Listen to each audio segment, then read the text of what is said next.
ये है character image और ये reference video. Oh, great. That's what you want.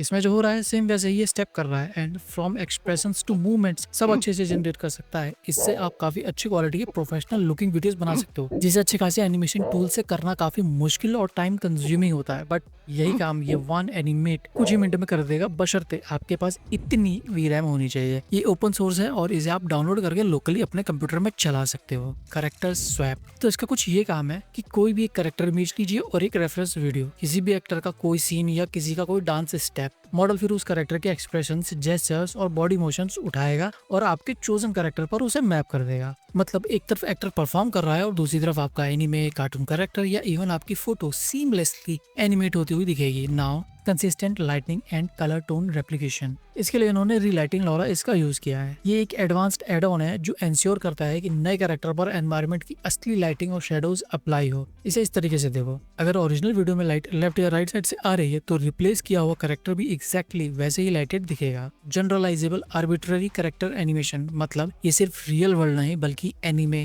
Cartoon, alien या आपके द्वारा कोई भी जनरेटेड इमेज उसको एनिमेट कर सकता है with perfect expressions and movements. But आगे बढ़ने से पहले मैं कुछ कहना चाहता हूँ कि वन एनिमेट जैसा टूल एआई की दुनिया में बहुत बड़ा स्टेप है जो क्रिएटर्स के लिए काफी हेल्पफुल रहेगा। सो इसको देखकर एक्साइटमेंट तो होती है कि हम कितना कुछ बना सकते हैं, बट दूसरी तरफ थोड़ा डर भी लगता है कि इसका गलत इस्तेमाल भी हो सकता है कि ऐप से कुछ लोग डीप फेक्स बनाएंगे, डिफेम करेंगे लोगों को और मिस इन्फॉर्मेशन फैलाई जाएगी। लीडर्स, पॉलिटिशियन, सेलिब्रिटीज ने जो बातें नहीं कही उसका वीडियो बना के दिखाया जाएगा कि ये इन्होंने ही कहा है। So it is a double edged sword, एक तरफ क्रिएटिविटी बूस्ट होगी और दूसरी तरफ एथिकल और सोशल चैलेंजेस भी खड़े और बड़े होते रहेंगे। तो बहुत सारे एग्जांपल्स दिखाता हूँ आपको। Expressive human animation,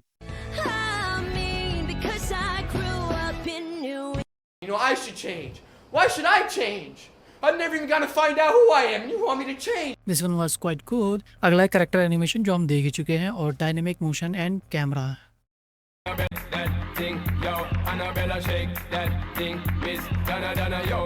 And this one right here is very important, character replacement with seamless environmental integration। ये है रेफरेंस वीडियो, ये है रेफरेंस इमेज और ये है इनका आउटपुट।不是，这是华卓斯基家的格言，我爸告诉我的，刚好在这座湖还有这艘船上。 ऐसे ही ये वाला सीन देखते हैं। They detest all unfairness and fight for justice, while showing great respect for the law.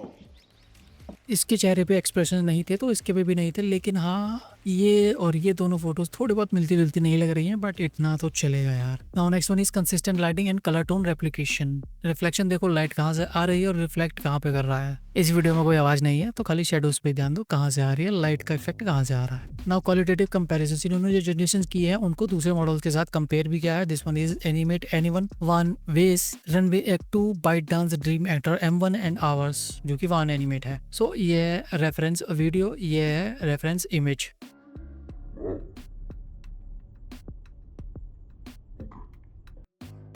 भाई रनवे यहाँ पे कर क्या रहा है, कुछ भी नहीं।